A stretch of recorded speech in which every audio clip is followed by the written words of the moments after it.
This video is brought to you by Squarespace. On April the 5th, 1965, the Beatles released what would become their 8th #1 single, Ticket to Ride.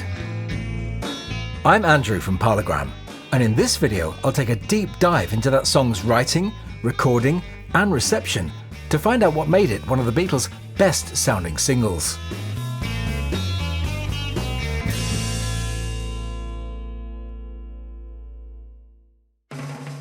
John Lennon called Ticket to Ride the first heavy metal record.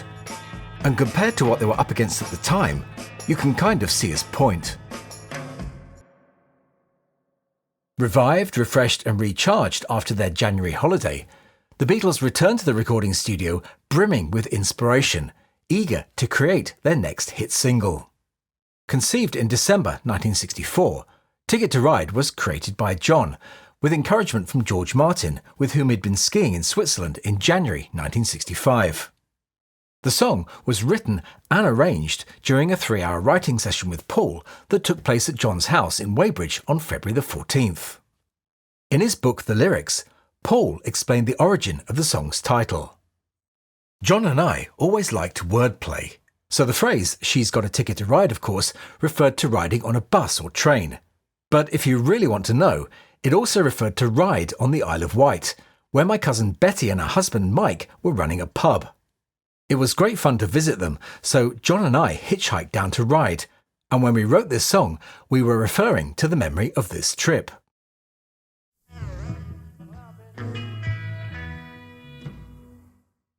They began work that day at an afternoon session, which ran from 2:30 to 5:45 p.m, and Ticket to Ride was the first song they tackled that day.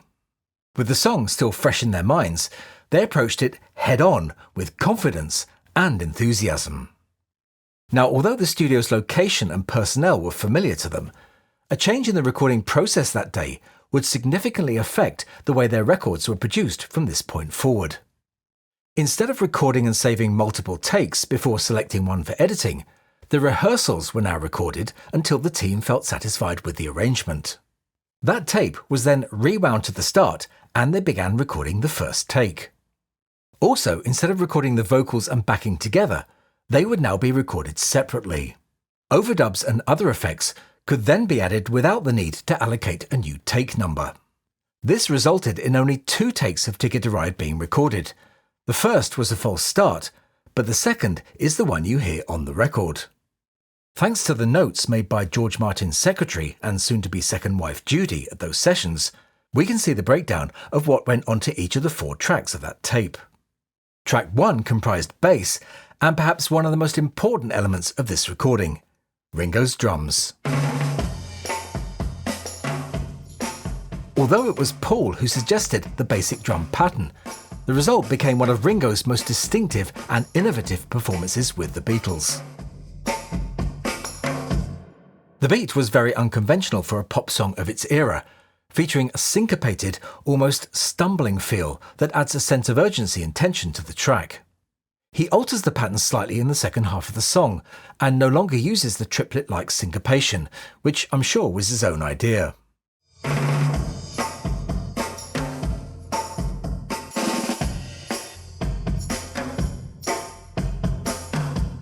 In between, he switches to a straight rock beat, creating a more urgent, driving rhythm.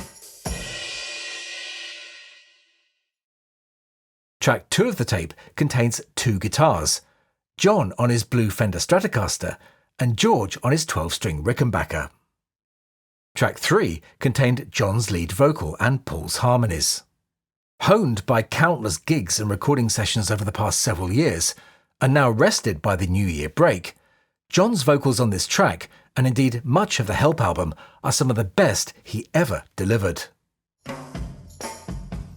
She said that living with me was bringing her down, yeah. She would never be free when I was around. Track 4 featured overdubs, including the lead guitar riffs at the end of the bridges and the song's conclusion. This track also features more vocals from John, Ringo playing tambourine, George on the Fender Strat, and Paul on his new Epiphone Casino, a guitar which featured heavily on this album. News about the Beatles' first single of 1965 broke as they returned from filming in Austria, and Daily Mirror journalist Patrick Doncaster was one of the select few who were invited to Brian Epstein's Belgravia flat to hear its first public airing. About the single due April 9th, much more ambitious, more elaborate harmonies. The boys are growing up. Both songs, Ticket to Ride, the A-side, and Yes It Is, have a slight modern folk influence that might stem from the Beatle worship of American folk hero Bob Dylan. But there's something of a new noise on the B-side. Made by George, who controlled his guitar electronically with a pedal so the sound vibrates like an organ note. No reason to doubt that this single will be the Beatles' 8th number one in a row. The noise Patrick Doncaster was talking about, or one very similar, had first been heard performed by the legendary session guitarist Big Jim Sullivan on Dave Berry's top 10 hit The Crying Game in July 1964.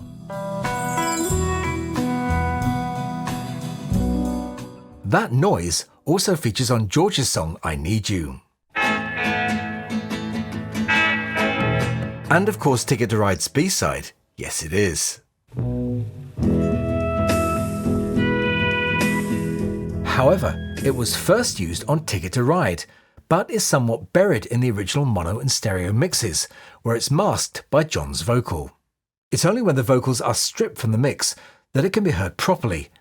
It's a beautiful sounding element which can be heard first at the end of the first verse.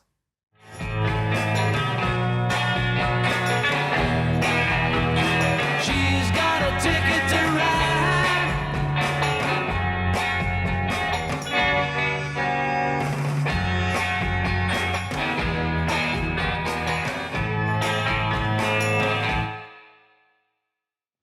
I can't go another step. Look there. We can rent a camel. Let Hakim put you in the driver's seat.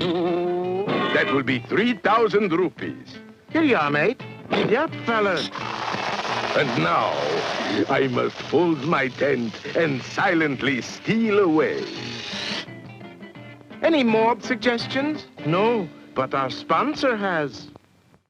If you're a creator or entrepreneur and need a website for your project or business, look no further than this video's sponsor, Squarespace. Squarespace is the world's leading online website design platform. And building a stylish, professional-looking website is easier than you think, with the help of their new guided design system called Blueprint AI. Their award-winning templates and endless styling options will enable you to build a site from the ground up, and will be one that functions perfectly on every device. Their integrated SEO tools mean that you get noticed quicker and by more people. And Squarespace's powerful analytics tools will help you understand where your traffic is coming from and where you need to focus your attention. So whether you're selling products, services, or even online video courses, Squarespace has all the answers. Find out what Squarespace can do for your business by heading on over to squarespace.com for a free trial. And when you're ready to launch, go to squarespace.com/parlogram to save 10% off your first purchase of a website or domain. Ticket to Ride's mono mix was done by George Martin 3 days after the recording on February the 18th. The stereo mix was created on February the 23rd, while the Beatles were in the Bahamas filming their yet-to-be-titled second movie. By the time of its release on April the 9th, Ticket to Ride had already sold 350,000 copies in advance orders, which, although huge, was well down on the 750,000 advance orders of I Feel Fine. It was also the first Beatles single to go over the 3-minute mark. Here's the review from the music paper Disc, published 6 days before the single's release. This will be a number one, and that's a foregone conclusion. This Lennon-McCartney song has a splendid title and a country flavour. Paul is on bass guitar and they say she doesn't care that she's going away. It has the same close sound that Hard Day's Night had, and at the end of the lines they make a very hard noise. I don't like the middle break much, and if you listen hard, you'll hear the guitar riff from When You Walk in the Room. An interesting record. A great performance, of course, but it needs listening to. May I slam the flip side? Yes, it is. This is very naughty and dull, and they should be ashamed of themselves writing such diabolical words like blue, you, true nonsense. Only interesting thing is George's playing. Published on the same day, Record Mirror's reviewer was a little more detailed and balanced in his review. It arrived just before Record Mirror went to press. The new Beatles single, long awaited, ridiculously heavily ordered in advance. It actually arrived in an ordinary plain wrapper, though it might as well have had hit, hit, hit written all over it. Ticket to Ride is of course the top side, a Lennon-McCartney mid-tempo beater with a distinct bluesy, almost R&B feel all the way. John and Paul sing, with John's distinctive and rough-edged voice taking the actual lead. Interesting George Harrison guitar phrase first, then Ringo's drum powerhouse away behind. The title words crop up over and over again. Story is of a girl who just couldn't feel free if I was around, so she's got a ticket to ride. A couple of vocal climaxes are linked cleverly by guitar passages, tumbling cascades of notes.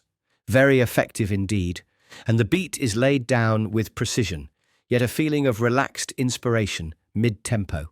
And, right at the end, touches of falsetto work from the voices repetitiously working over the title again, and so into a delicately contrived fade-out finish. A number one hit, quite definitely, and quite definitely proof that there's no waning in the Beatle recording field. Freshness is there, originality too. Parlophone R5265. It had been 14 weeks since I Feel Fine had vacated the number one spot, and the Beatles were relieved, but not that surprised, to see Ticket to Ride go straight to the top of the UK charts, where it stayed for 3 weeks. The seaside town of Ryde on the Isle of Wight was also hoping to benefit from the song, as explained in this clipping from the Daily Mail from April the 27th. The Beatles, who are top of the hit parade with their record Ticket to Ride, have been sent 4 first-class rail tickets to Ryde. They were a gift from the town council of the Isle of Wight resort, because councillors think the record will attract more holidaymakers. In this interview published in Record Mirror on May the 15th, while talking about their next single, Help, Paul reflected on Ticket to Ride, saying, "Can't say I liked Ticket much." The single was released by Capitol in the US 10 days after its UK release on April the 19th, which added a subtitle to both sides, which stated that it was from the United Artists release 8 Arms to Hold You. Whereas the US mono mix mirrors the UK version, the stereo mix on US pressings of the Help album must be considered as one of the worst sounding ever. Capitol, in their haste to release the album, didn't wait for a true stereo master from England. Instead, they took their mono master and reprocessed it into fake stereo. Ticket to Ride was also, of course, a big hit in many other countries around the world.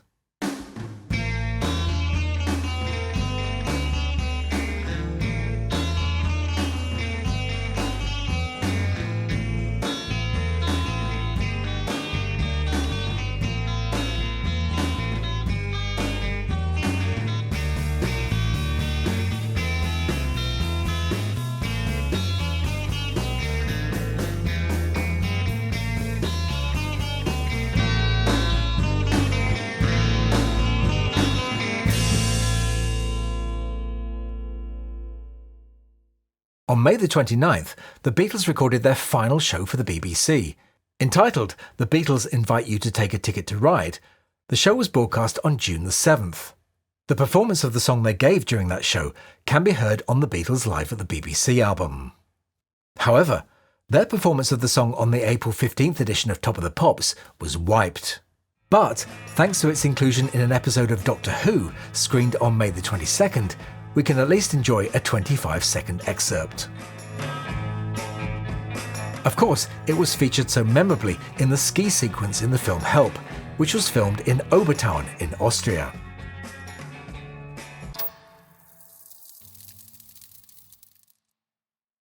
After being slightly remixed for CD by George Martin in 1987, it was treated to a further remix by Giles Martin and Sam Okell in 2015 for the re-release of the compilation album Beatles 1. Then, in 2023, Giles Martin made a demix remix version for the 50th anniversary edition of 1962 to 1966. But for me, there's only one way to hear this song, and that's in mono. Now, the original mono mix is available on iTunes, where it's ironically accompanied by the cover of a US stereo album. I think I'm gonna be sad.